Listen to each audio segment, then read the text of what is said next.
안녕하세요, 구루입니다. 드디어 오늘 새벽 2시 새로운 아이폰 17이 공개됐죠. 그런데 와, 정말 모든 것이 기대 이상이더라고요. 아마 많은 분들이 이번 아이폰 17 사도 괜찮나? 아이폰 15, 16 쓰는데 넘어갈 정도인가? 갤럭시보다 좋나? 이런 고민 많으실 텐데요. 여러분의 시간은 소중한 만큼 오늘도 어려운 얘기 없이 핵심 변경점과 아쉬운 점, 새로운 아이폰 17 어떤 분이 어떤 모델을 선택하면 좋을지 깔끔하게 정리해 드릴게요. 우선 이번 아이폰 17 라인업은 4가지 모델로 출시합니다. 기본, 역대 가장 얇고 가벼운 에어, 프로와 프로맥스죠. 각자 다양한 사용자의 니즈에 맞춰 출시했는데요. 제 생각에 이번 애플 이벤트의 가장 메인 제품은 아이폰 17이었습니다. 그 이유가 전작과 완전히 다른 디스플레이와 카메라 때문인데요. 드디어 아이폰 17 기본 모델 최초로 최대 120Hz를 지원하는 프로모션 디스플레이가 탑재됐습니다.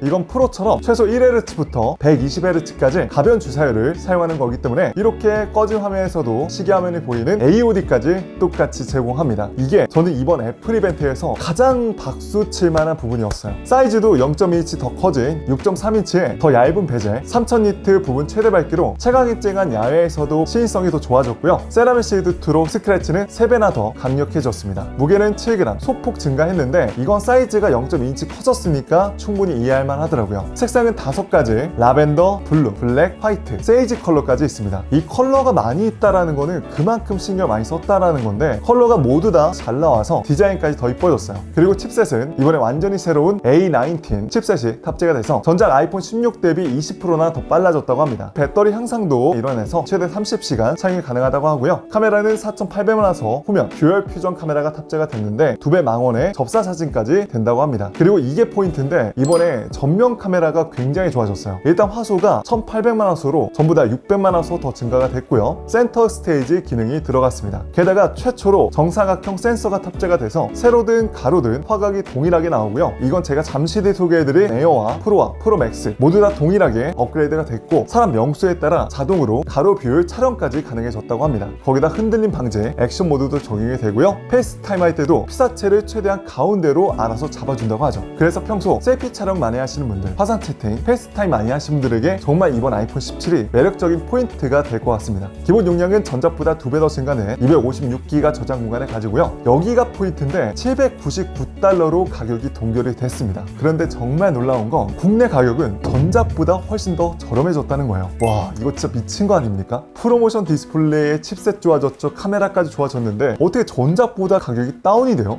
진짜 이번 아이폰 17 역대급으로 잘 나왔습니다. 다음은 완전히 새로운 아이폰 에어인데요. 에어는 역대 아이폰 중 가장 얇고 가볍습니다. 그런데 이것도 제가 실상을 까보니까 갤럭시 S25 엣지보다는 무게가 좀 더 나가긴 하더라고요. 물론 두께는 엣지보다 약 0.2mm 얇은데 또 디스플레이는 엣지가 6.7인치로 0.2인치 더 사이즈가 크단 말이죠. 그러다 보니까 뭐지? 엣지 후발주자인데 내가 아는 애플이라면 무조건 무게는 더 가볍게 나왔어야 되는데 약간 좀 의아한 부분이 있었습니다. 그런데 다행히도 측면은 5등급 티타늄 프레임이 들어가고요. 거울같이 약간 좀 청아한 느낌으로 유광의 광택감 있게 나오더라고요. 그리고 이번에 새로운 세라믹 쉐이드 2가 전후면으로 들어가 있어서 내구성이 훨씬 더 강화가 됐고요. 전체적인 디자인은 아이코닉한 플래토 디자인으로 잘 나왔습니다. 그리고 에어도 당연히 프로모션 디스플레이가 탑재가 됐고요. 색상은 4가지, 스페이스 블랙, 클라우드 화이트, 라이트 골드, 스카이 블루 컬러로 나옵니다. 칩셋도 기본보다 좀 더 좋은 A19 프로 칩셋이 탑재가 되는데요. 해서 기본보다 더 빠르고 효율적인 작업이 가능하고요. 카메라는 4800만화소 싱글 카메라가 탑재가 되는데 2배 망원이 가능하고 듀얼 캡처 4K 60프레임까지 동영상 녹화가 된다고 합니다. 앞서 얘기했듯이 이번에 전면 카메라는 모두 다 1800만화소로 업그레이드가 되면서 센터 스테이지 기능 가로로 돌리지 않더라도 다양한 화각 촬영이 가능하고요. 어찌 보면 가장 중요한 배터리 최대 27시간 사용이 가능하다는데 이게 제가 알아보니까 아이폰 16 프로와 동일한 사용 스펙이더라고요. 그래서 이 부분이 좀 많이 놀라웠습니다. 이거는 기본 아이폰 17과 3시간 차이, 프로맥스와는 10시간 사용 차이가 나는 건데 저는 가장 궁금한 게 워낙 이제 애플이 배터리 용량 자체를 공식 홈페이지에서도 알려주지 않아서 정확히 알 수는 없지만 아직까지 나온 정보에 의하면 3000mAh 정도 된다고 하는데 갤럭시 S25 엣지하고 비교해 봤을 때 사용시간 차이가 얼마나 날지 과연 하루 종일 쓸만한지 이게 가장 궁금하실 것 같은데 제가 실제로 구매해서 정말 솔직하게 또 배터리 테스트 정성 많이 들여서 알려드리겠습니다. 그러니 기대해주세요. 기본 저장 공간은 256GB부터 시작해서 최대 1TB까지 선택할 수 있고요. 아이폰 에어는 $999, 한국 한국 정발 기준 159만원으로 출시합니다. 다음은 많은 분들이 가장 기대를 많이 하는 프로와 프로맥스인데요. 똑같이 6.3인치, 6.9인치 사이즈로 나오고요. 이번에 일단 프레임이 다시 회귀했습니다. 일반과 같은 알루미늄 프레임으로 돌아왔는데요. 이 부분에 대해서 고급감이 약간 걱정이 됐는데 무엇보다 가장 놀라운 건 카메라 섬이 엄청나게 커졌습니다. 하단에는 글라스 느낌으로 투톤 느낌을 줬죠. 컬러는 세 가지, 코스믹 오렌지, 블루, 실버로 나오는데 아니 도대체 가장 기본인 화이트와 블랙은 왜 출시를 안 해주는 겁니까? 그래서 진짜 색상 선택이 나쁜 의미로 고민이 돼요. 그리고 무게도 조금 더 무거워졌어요. 약 5g 내 차이로 소폭 증가했기 때문에 뭐 체감상 훨씬 더 무거워졌다는 당연히 아닐 것 같고요. 그리고 이번에 애플 이벤트 메인 그 애플 로고를 보면 열화상 카메라로 찍은 듯한 느낌을 많이 줬잖아요. 이게 프로 라인업엔 베이퍼 챔버가 탑재가 돼서 열기를 훨씬 더 빠르게 분산하고 배출할 수 있다고 합니다. 그래서 항상 최상의 성능을 제공해 준다고 하고요.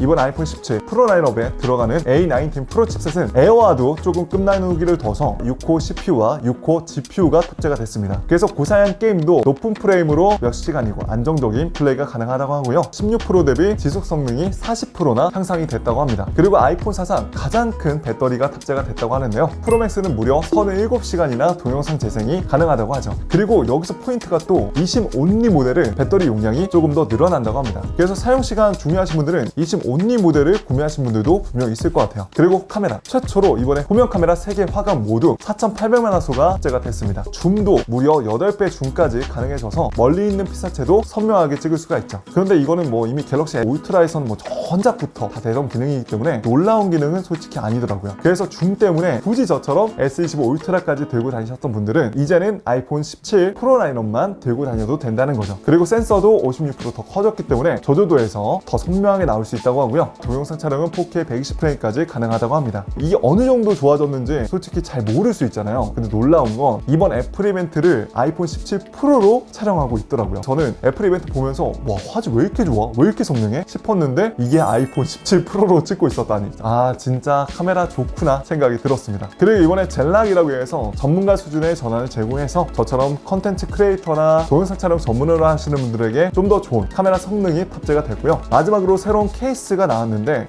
솔직히 제 취향은 아니기 때문에 이쁜지는 모르겠습니다. 그리고 이제 기본 용량은 동일하게 256기가로 선택을 할 수 있고 최대 용량이 무려 2TB까지 선택할 수 있습니다. 와, 이 정도면 거의 뭐 맥북 아닌가 싶을 정도로 엄청난 저장 용량을 가질 수 있게 되는 거죠. 자, 그리고 프로와 프로맥스도 가격 동결인데 256기가 한국 기준 179만원, 프로맥스는 199만원부터 시작합니다. 그래서 정리하자면 저는 이번에 아이폰 17 시리즈는 딱 하나만 추천해줘 라고 하면은 아이폰 17이 가장 가성비 좋은 모델이라 자신있게 추천드릴 수 있을 것 같아요. 기본형이 사실 전작도 지금 쓰기에 고사양 작업하기에도 충분하고 무게도 디자인도 다 괜찮다고 생각을 하는데 솔직히 프로모션 디스플레이로 끝나누기를 둬서 성능은 좋은데 화면이 뚝뚝 끊겨 보이고 프로모션 디스플레이 때문에 강제로 무거운 프로 라인업 선택하셨던 분들 제 주변에도 정말 많거든요. 그런데 이번에 똑같이 기본 라인업이 AOD까지 쓸 수 있는 프로모션 디스플레이가 탑재가 됐으니까 솔직히 이제는 굳이 멀리 있는 피사체 당겨야 되는 거 아니라면 일상적으로 쓰신다면 기본 모델 쓰셔도 충분하다고 생각을 합니다. 심지어 가격까지 전보다 더 낮아졌으니까 이거 뭐 안 살 이유가 뭐지? 싶을 정도로 이번에 너무너무 잘 나왔어요. 특히 셀피 많이 찍으신 분들은 이번 아이폰 17 전기종 모두 똑같이 1800만화소의 정사각형 센서에 센터 스테이지까지 쓸 수가 있다 보니까 진짜 기분이 잘 팔리겠는데 생각이 많이 들었습니다. 그래서 솔직히 전작 쓰시는 분들은 이번 프로 라인업은 약간 좀 애매한데 기본은 확실히 넘어오셔도 됩니다. 자, 그럼 프로 라인업은 어떤 분들이 쓰시면 좋냐? 방금 말씀드렸듯이 8배 줌으로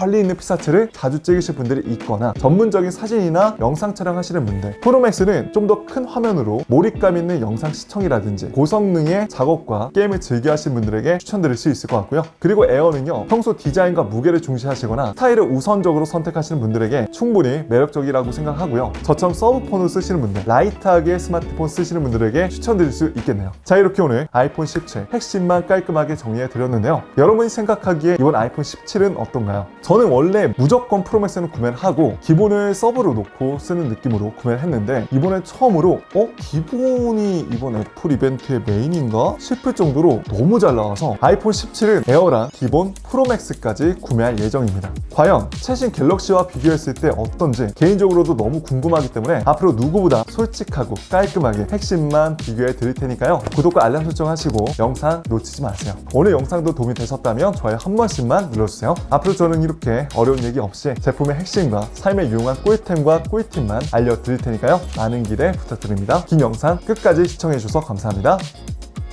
가볼게요. 빠이.